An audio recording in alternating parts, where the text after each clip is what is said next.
Bonjour à tous. Aujourd'hui, nous avons reçu un colis très attendu, tout droit venu du Kamtchatka.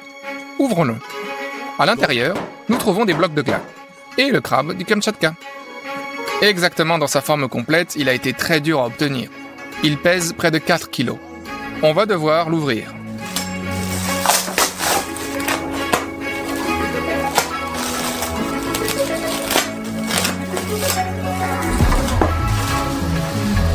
Quand il est compact, il n'est pas si grand.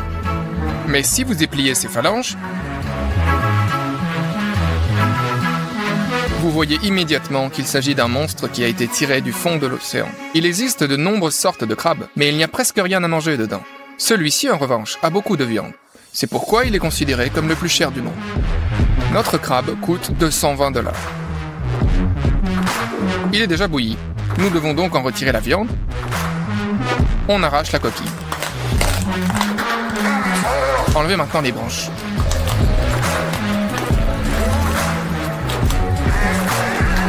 Commencez donc à dévisser les pieds.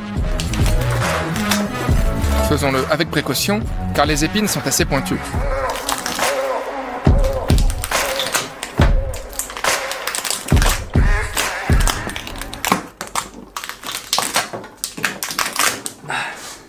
Retirons le reste de la viande de la coquille.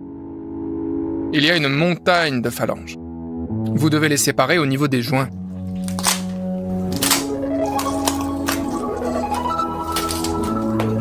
Faisons donc ça à chacune de ces jambes.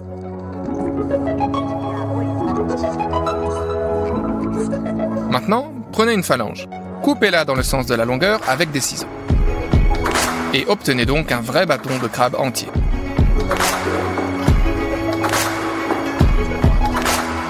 Déposez la viande dans un bol.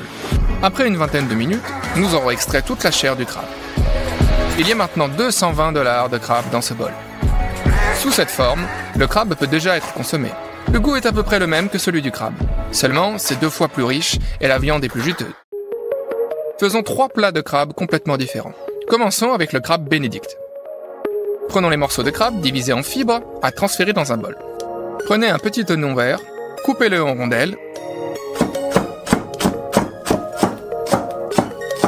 et ajoutez-le au crabe. Mettez la râpe sur le dessus et râpez le zeste de citron. Coupez maintenant le citron en 2 et pressez-en le jus. Arrosez d'huile d'olive et de piment. Assaisonnez avec du sel, remuez. La garniture est donc prête. Mettez donc une casserole avec de l'eau sur la cuisinière. Salez l'eau, ajoutez 2 cuillères à soupe de vinaigre. Cassez un œuf dans un bol. Lorsque l'eau arrive à ébullition, utilisez un fouet pour la remuer rapidement en cercle afin de créer un tourbillon. Au milieu, versez l'œuf en un seul mouvement. Faites cuire pendant environ 20 secondes. Retirez-les avec une cuillère à rainure et étalez-les sur une serviette en papier. Il nous faut 2 de ces œufs pochés. Maintenant, la sauce écossaise. Pour ce faire, nous séparons les blancs des œufs.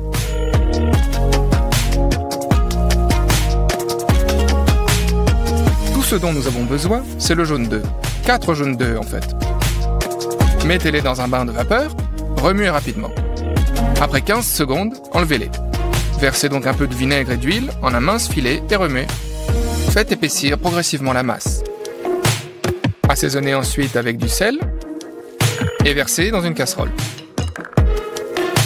Mettez une poêle à griller sur la cuisinière et faites griller 2 de ces petits pains des 2 côtés jusqu'à ce qu'ils soient croustillants. Mettez les petits pains sur une assiette. Mettez la chair de crabe et la vinaigrette sur le dessus. Aplatissez, puis nous servirons les œufs pochés. Versez un peu de sauce scotch sur le dessus.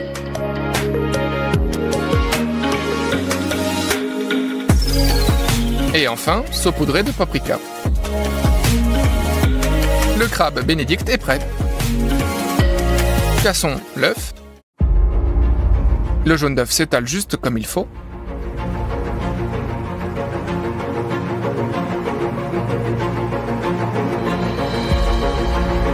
Maintenant, goûtons-le.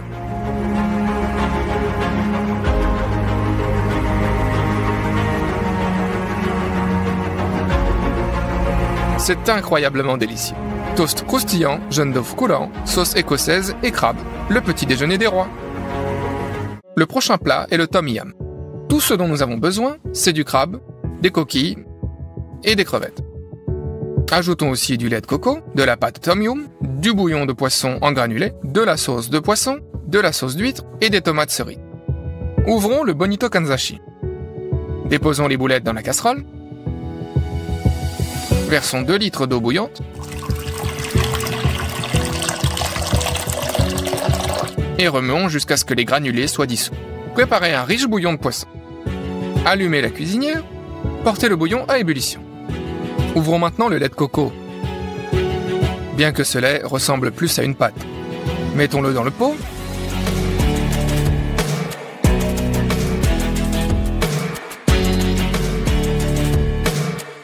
Remuons.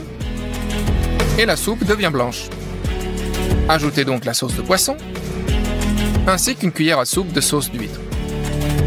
Le plus important, la pâte tom yum aussi. Il contient toutes les épices thaïlandaises. Mettez 2 cuillères dans la soupe. Remuez donc. Il ne reste plus que les fruits de mer. Coquille Saint-Jacques.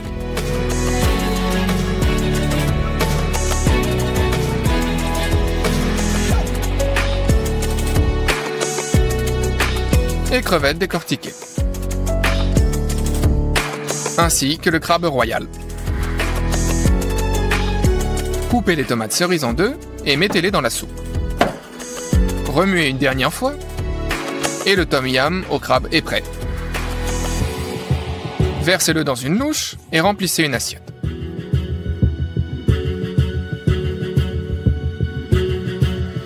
Hachez donc finement les légumes verts et saupoudrez-les sur le dessus. Goûtons maintenant.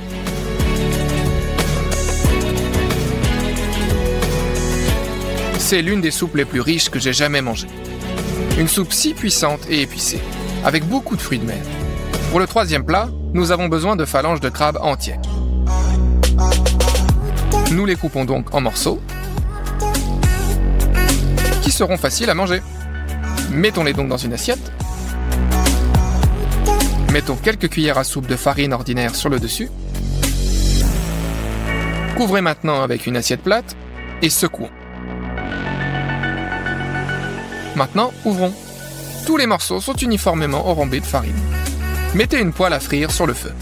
Versez une bonne quantité d'huile. Mettez les tranches dans la poêle à frire. Faites-le frire des 2 côtés, de façon à former une croûte croustillante. Retirez la casserole de la cuisinière et mettez les morceaux dans un bol. Ouvrez la sauce d'huître. Versez-en sur le dessus. Couvrez avec une assiette et secouez à nouveau. Et voilà, c'est fait. Vous pouvez verser les morceaux de crabe dans l'assiette. C'est du crabe super aigre doux. Vous pouvez le saupoudrer d'oignons verts. Et c'est maintenant chose faite. Goûtons. Il s'agit d'un apéritif très haut de gamme, et vous pouvez certainement le ressentir. Il y a du crabe juteux à l'intérieur. Il y a une croûte de farine et une fine couche de sauce aux huîtres. Dans l'ensemble, j'aime le crabe. De tous les crabes que j'ai essayés, qu'il s'agisse de homards, de crevettes ou d'écrevisses, le crabe du Kamtchatka est le plus délicieux. Mais c'est aussi le plus coûteux. Si vous voulez que je cuisine une espèce océanique inhabituelle, cliquez sur j'aime, et quand on aura 300 000 likes, on le fera. Et si nous arrivons à 500 000, ce sera une très grosse espèce océanique. Tout est entre vos mains. À votre avis, écrivez dans les commentaires ce que vous pensez que je suis actuellement en train de préparer. N'oubliez pas de partager cette chaîne avec vos amis et de vous abonner à ma chaîne. Au revoir tout le monde.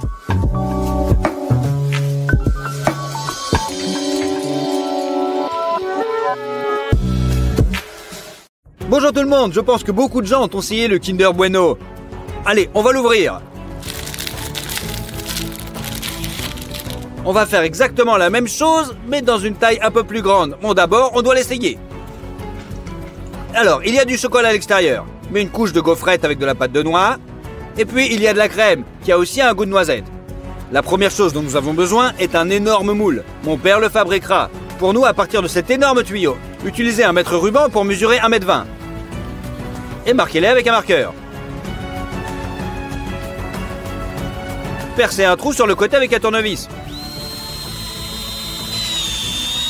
Et sciez le tuyau avec une scie sauteuse.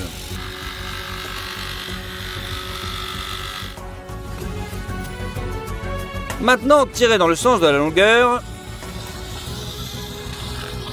et coupez-la en 2 morceaux égaux.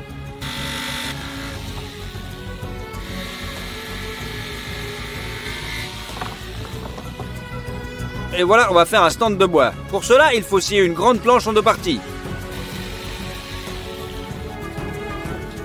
Tracez le diamètre extérieur du tuyau et le découpez avec une scie sauteuse. Utilisez ce truc-là et ça sera parfait. Vous avez besoin de 2 pièces de ce type. Mettez une large planche entre les deux et fixez le tout avec des vis.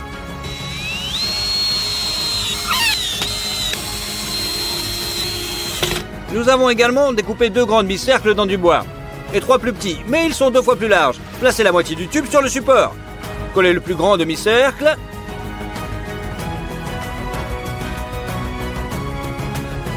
et placez-le à l'intérieur du tuyau. Après, fixez-les avec des vis spéciales. Installez les pièces manquantes.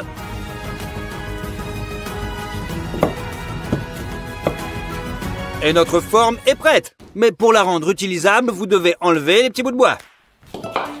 Et on les remplit dans du film alimentaire.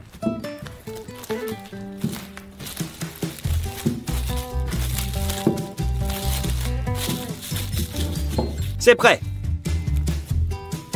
Versez de l'huile sur le moule lui-même. Et mettez-en sur la paroi.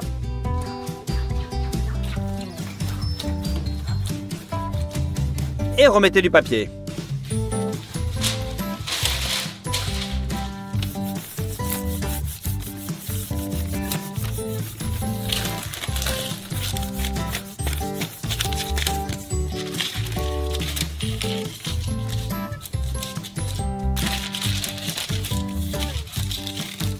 Et on remet tout à sa place.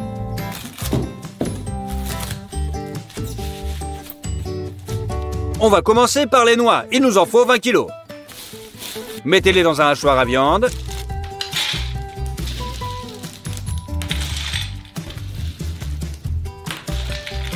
Et passez-les dans la plaque de broyage la plus fine.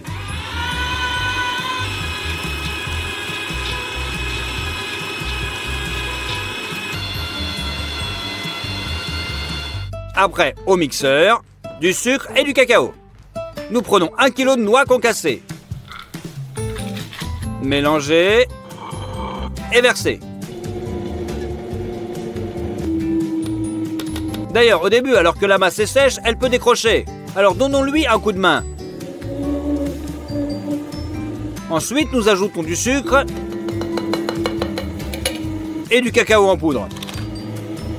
En une quarantaine de minutes, on obtient une pâte chocolat noisette. Inclinez le mixeur et envoyez toute la pâte dans la casserole.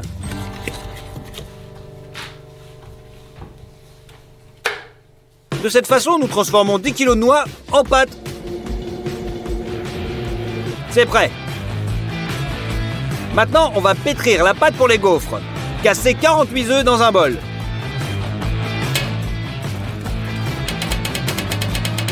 Ajoutez 3 kg de sucre. Pour l'arôme, du sucre vanillé. Allez, et du beurre.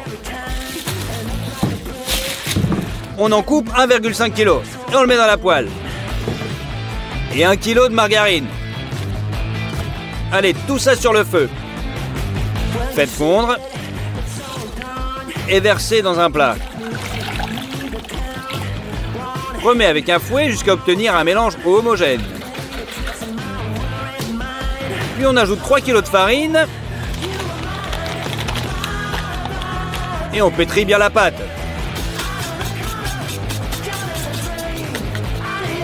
C'est fait. Étalez-la avec une cuillère et on la met dans le gaufrier.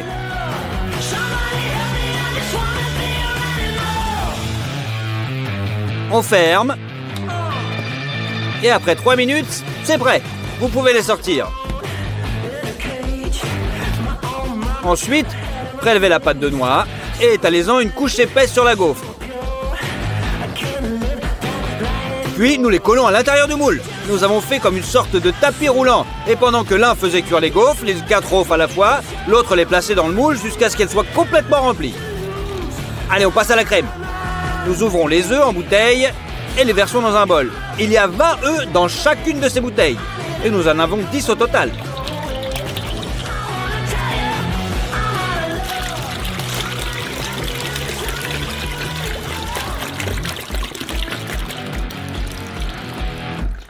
On ajoute 3 kg de farine. Et on mixe tout jusqu'à temps qu'il soit complètement lisse. Ça, c'est juste l'épaississant. Et la crème sera cuite dans une grande marmite comme celle-ci. Sortez une grande quantité de lait du réfrigérateur.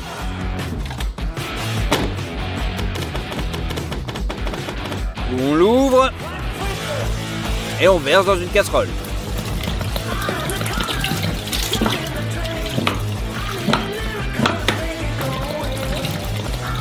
On met sur le feu. Mettez le couvercle. Et bien sûr, on allume le gaz. Dès que le lait a chauffé, ajoutez 12 kg de sucre. Et mélangez avec un batteur de chantier.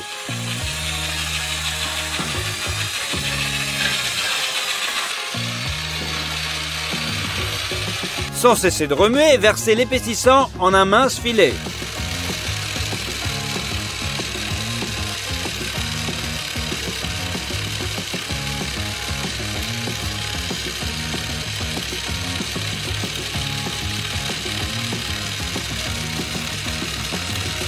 Vous devez également faire fondre 3 kg de beurre.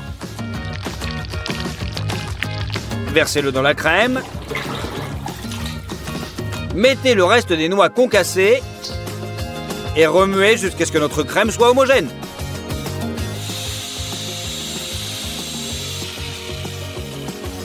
Elle a déjà épaissi.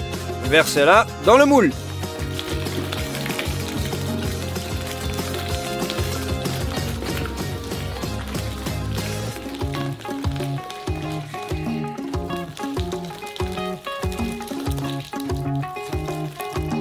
Tartinez les gaufres avec le reste de la pâte de noix et placez-les sur la crème. C'est prêt, mettons le tout dans le congélateur.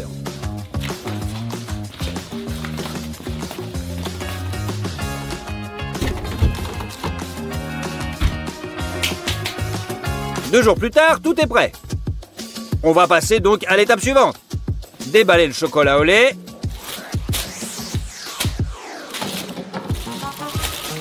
Et on le met à la casserole.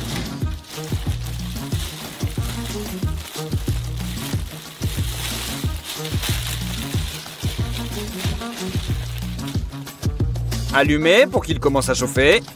Et en remuant constamment, faites fondre le chocolat. C'est liquide, mais pour que le glaçage soit encore meilleur sur les barres, ajoutez du beurre.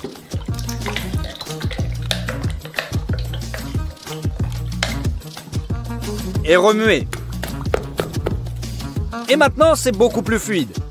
Il est maintenant temps de sortir le moule du congélateur. Répartissez le chocolat liquide sur les gaufres. Et étalez-le.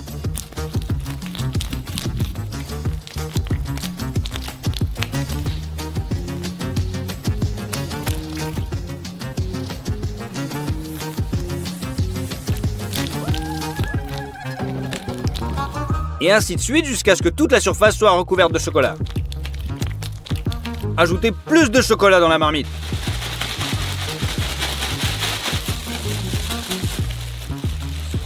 Placez un morceau d'aggloméré sur les gaufrettes et appuyez dessus aussi fermement que possible avec le film alimentaire.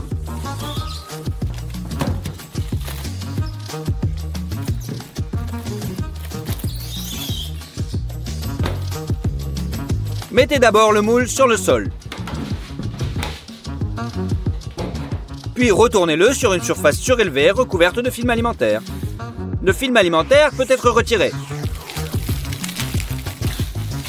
Soulevez délicatement le moule Déchirez le papier sulfurisé.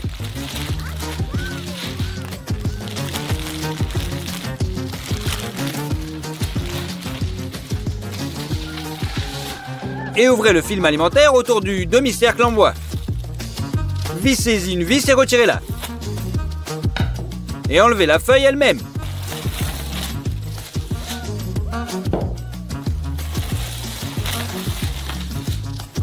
Nos granulés de chocolat supplémentaires ont déjà fondu. Préparez une tasse à mesurer le chocolat au lait et versez simplement notre barre sur le dessus.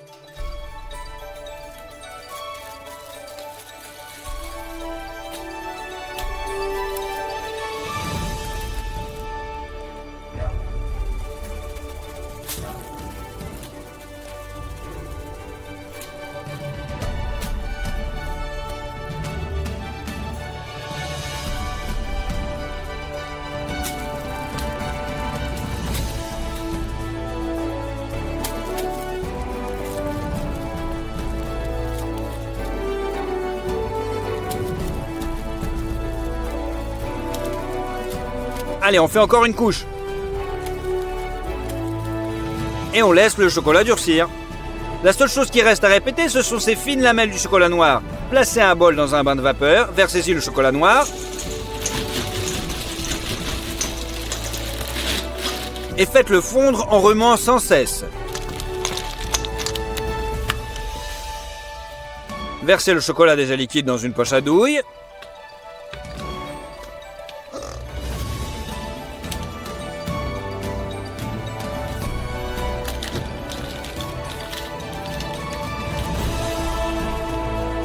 Et versez-le sur notre barre. Ça y est, notre Kinder Bueno géant est enfin prêt. Je pense que c'est vraiment la classe. Alors, on va le couper en morceaux ?